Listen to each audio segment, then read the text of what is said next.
and happy Friday. My name is Steffi and welcome to My Day with a Ghost. This is a series on my channel where I tell you a spooky story while you join me for lunch.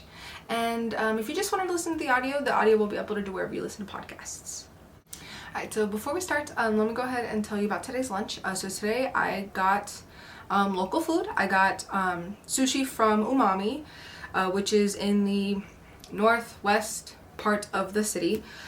So today I got salmon nigiri, tuna nigiri, mackerel nigiri, and then I got the salmon lemon roll, the TNT roll, and a rainbow roll.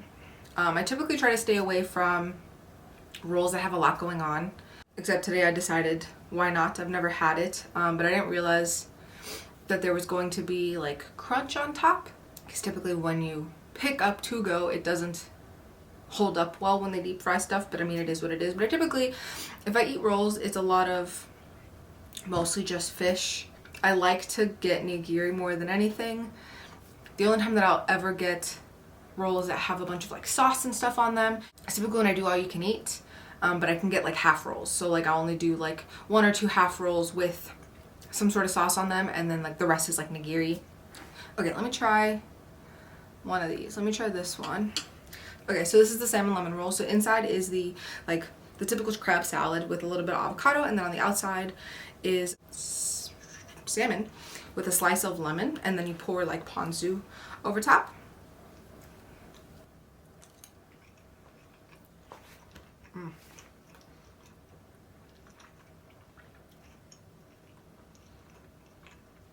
That one's my favorite. That one I've gotten at a couple other sushi restaurants in town, and it is by far my favorite. Or I forgot to mention down below, I have ginger and wasabi. I have this like dipping sauce. Well, it's sauce that's supposed to go over top of the mackerel, but they gave me a lot, so I didn't want to like over pour. So I'm just gonna dip it. I have some sort of like, I'm assuming eel sauce that I poured it over this, and then I have more ponzu that came with this. Okay, let me take, guess I'll take one of these.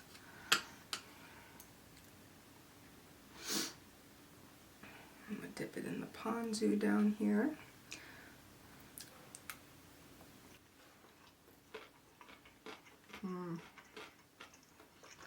So this one has like a crab mixture inside as well, but instead of avocado it has cucumber. Then over top it just has like a different array of fish. I didn't really see what I ate, but it was good. Okay, so let me tell you about Disneyland. So Disneyland opened up July 17th of 1955. Since the opening there have been a handful of deaths. I decided to not really focus too much on like all the deaths. I'm not going to list them all. I decided I'm just going to kind of go over 2 of them briefly, but then focus on like the legends and the theories that surround a lot of the other attractions. I want to start with Haunted Mansion. Haunted Mansion opened August 9th of 1969. So ashes have been spread throughout the park. Big common attractions that they are spread amongst is typically Haunted Mansion and Pirates is what I was reading. But Haunted Mansion is the biggest one. The biggest legend at Haunted Mansion is that there's a crying boy who you would see at the exit. So when you get off of Haunted Mansion, your doom buggies kind of lead up to this like moving walkway where you get off and then you go up and out. So that's typically where you see him. Legend is that his mom asked if she could spread his ashes at the park. Disney said no, obviously. So then she decided to just spread them at Haunted Mansion anyway. So now you just see the ghost of her son, unfortunately, kind of crying, looking for his mom.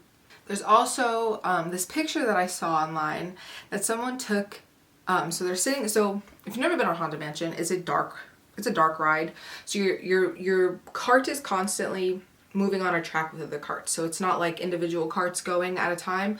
It's like a row that are just constantly moving on a belt.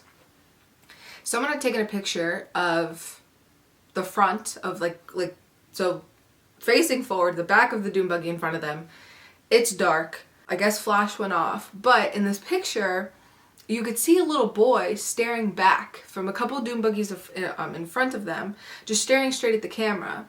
This is odd because it's dark. How would the little boy know to look at the camera? So it said that that's also the crying boy, or I've also seen that it's a different boy from different ashes spread by family members. Disney just vacuums up the ashes at the end of the day and then just kind of throws them away, so I highly recommend to not do that. Alright, so I'm gonna grab, I think I'm gonna grab this one. So I've never had this one before. This one has like a mussel scallop lobster mixture up top. It's called Dynamite. On top of, I don't know what's in this roll. Let's see if I can pick it up. It's a baked roll, so it's served warm. If I can get it. Okay, there we go. Dip it.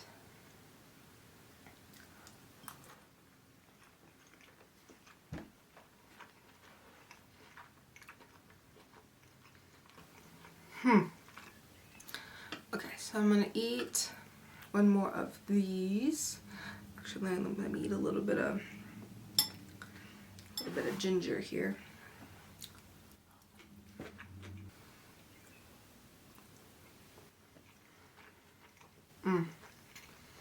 So another legend that the Haunted Mansion has is that the spell book in the seance room is a real spell book.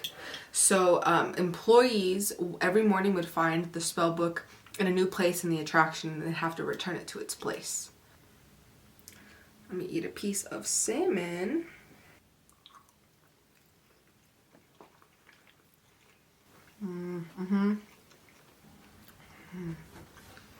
Take another little bit of the TNT roll here, maybe if I can get it unattached.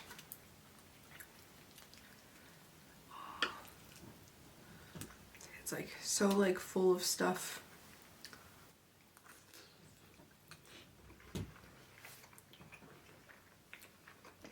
It's good.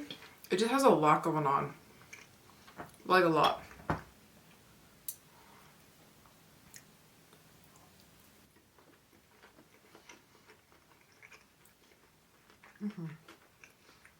Let's make our way down and around the corner to Pirates of the Caribbean. Pirates opened up March 18th of 1967. That was 2 years before Haunted Mansion opened up, and it was actually the last ride that Walt Disney worked on before he passed away. The legend is that there's a young boy that rides the ride. He takes the boat around.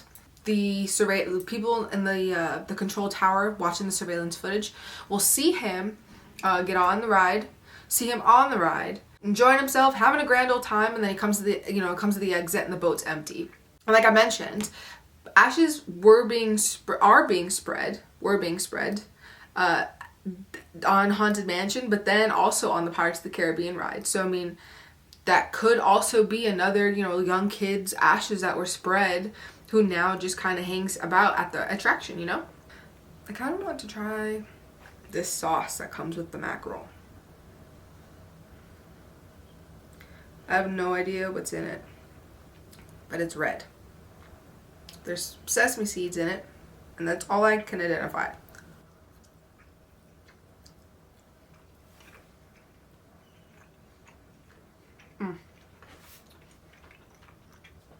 Oh my goodness, that is significantly spicier than I thought it was going to be. It's good, but real hot. I'm going to grab this piece. Oh, maybe not. See if I can form this back together here.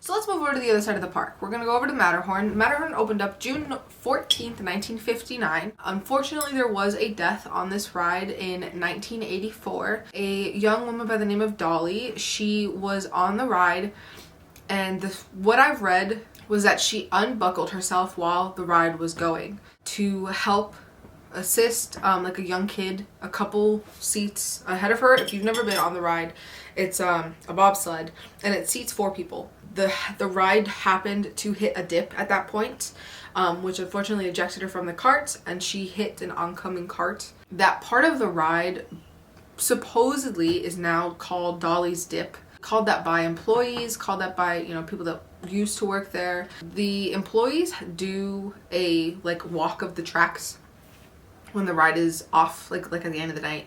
Apparently, like, you'll hear her, feel eyes on you when you do the walk, especially in that area where the cart had hit the dip. All right, I guess I'll eat a tuna now.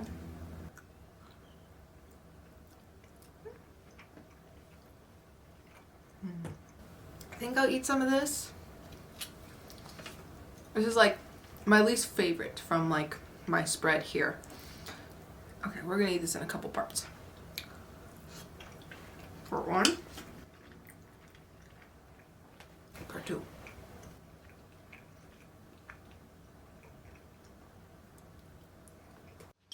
Now let's move towards the back of the park. We're gonna go to It's a Small World. This ride kind of creeps me out. It creeps out a lot of people. So it's no, like, of course there's going to be some sort of legend or, you know, conspiracy theory in regards to the dolls of this ride. Small World opened May 28th of 1966, and the legend goes that past employees that worked on this ride loved the ride so much that they have now inhabited some of the dolls on the ride. So lights will turn on and off, dolls will move even when the power has been shut off. And that's, I feel like, something that people already assumed would be a thing because of just how creepy that ride is. Don't get me wrong, I like the ride. It's nice, it's fun. When it's really hot outside, it's a nice ride to get on because it's cool, it's indoors.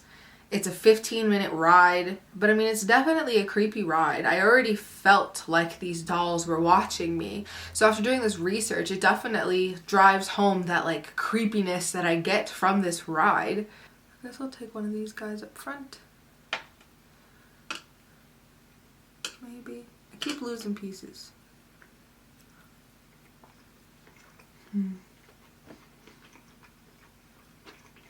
Guess I'll take this one up front. Cheers.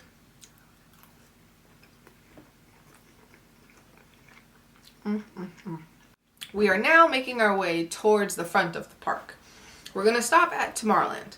So let's talk about Space Mountain. So Space Mountain opened up May 27th of 1977. It actually holds a story for the most popular ghost, which is Mr. One Way. He likes to sit with single riders. So say there's like a party of 3 that gets on the ride. It seats 2 people at a time. So that one, you know, party of 3, one person sit by themselves. Mr. One Way will sit next to you in that empty seat. There are actually 2 versions of Mr. One Way. The most like recent, more updated version of this story is that he's a young boy dressed in 70s clothing. You talk to him, he likes to talk to people in line, but when you talk to him about, hey, are you excited for Galaxy's Edge? You know, you go heading over that way. He has no idea what you're talking about. You talk to him about Pixar Pier, doesn't know what you're talking about. You know, you talk to him about all these like current, you know, events, these new rides, and he just doesn't know. So that, you know, gives everyone that idea of like he's not from this time period. And then the second theory, second embodiment, is a red-haired, red-faced man, also similarly dressed as if he's from the 70s. You can talk to him in line, you talk to him less than the kid, but he's the one that you mostly see get in the ride with you, and then he disappears by the time you get to the tunnel where your photo is taken. Now, that leads to 2 theories based on why he haunts the ride. First theory is that he is just a park guest that died on the ride. And then the other theory is that he was an Imagineer working on the ride and died before the ride opened. And that, you know, Disney didn't want to delay opening of the ride, so they covered up his death and pretended like he never existed and was never an employee of Disney. So, okay, let me take another bite. Let me finish this guy. Oh my goodness, I'm not going to be able to pick this up.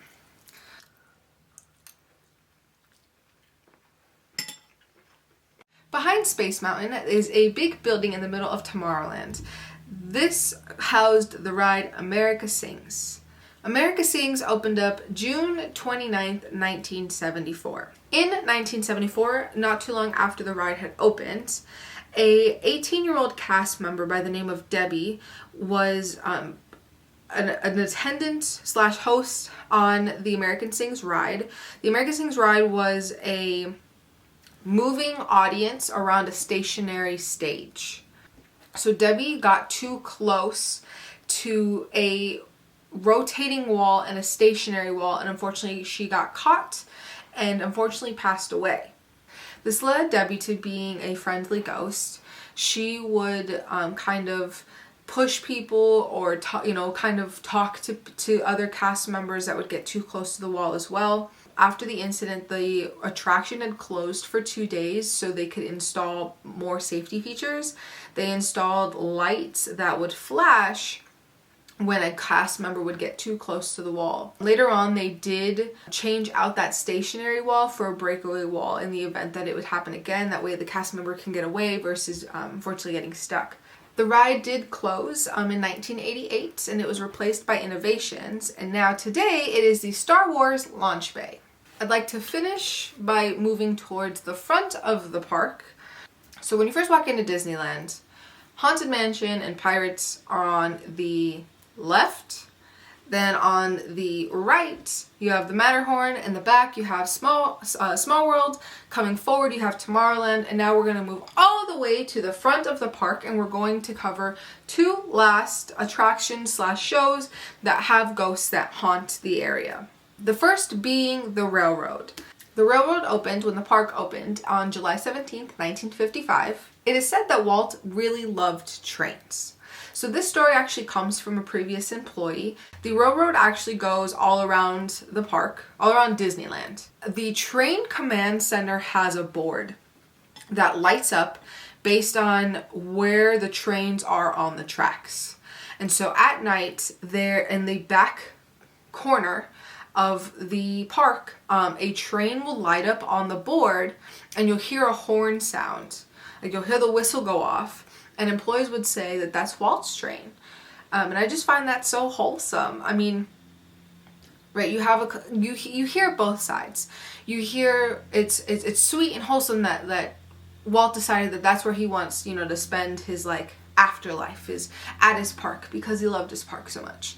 But then you also hear the story that he's only there because his body or head or both are frozen there on property somewhere within the park.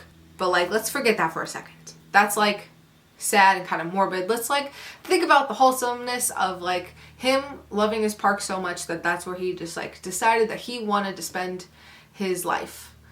Because it is said that you could see him all throughout the park. I hope to one day find a place that I'm just cool chilling at, being happy, enjoying my afterlife in a place that I enjoy, This guy first.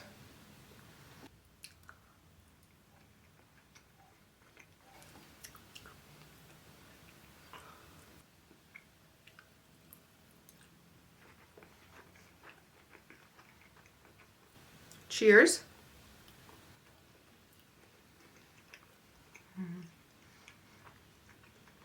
And as for my final attraction, I'm going to talk to you about Main Street. Main Street also opened July 17th of 1955 when the park opened. There are a handful of sightings of Walt himself on Main Street. The most famous story in regards to Walt Disney on Main Street is in his apartment.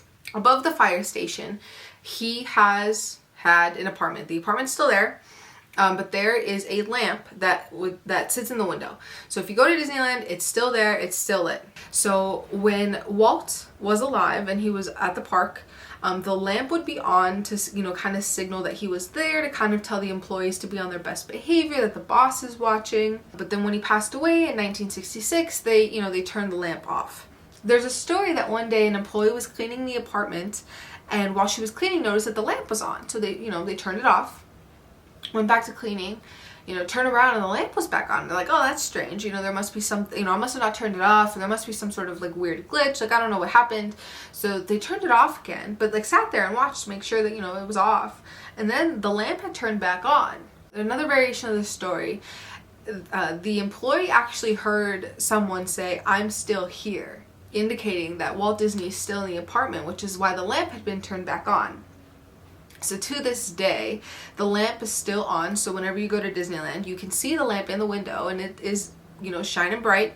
And our final ghost is a woman in white. There always seems to be a woman in white in every haunted location. This woman is dressed in 19th century clothing. She is another friendly ghost at the park. It is said that she helps guide lost children back to the baby care center to meet up with their parents who have been frantically looking for them.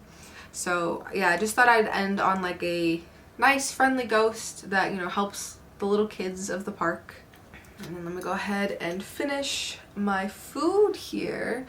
I'm gonna eat my last bit of rainbow roll that I have. I think I'm gonna dip it in here.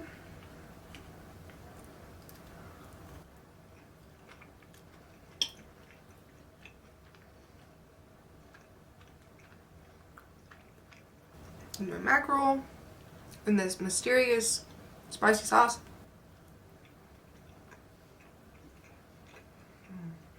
And last but not least, my little lemon roll here that is falling apart. Alright, and then that concludes my spooky story / lunch for the week. Thank you so much for joining, and I will see you same time next week.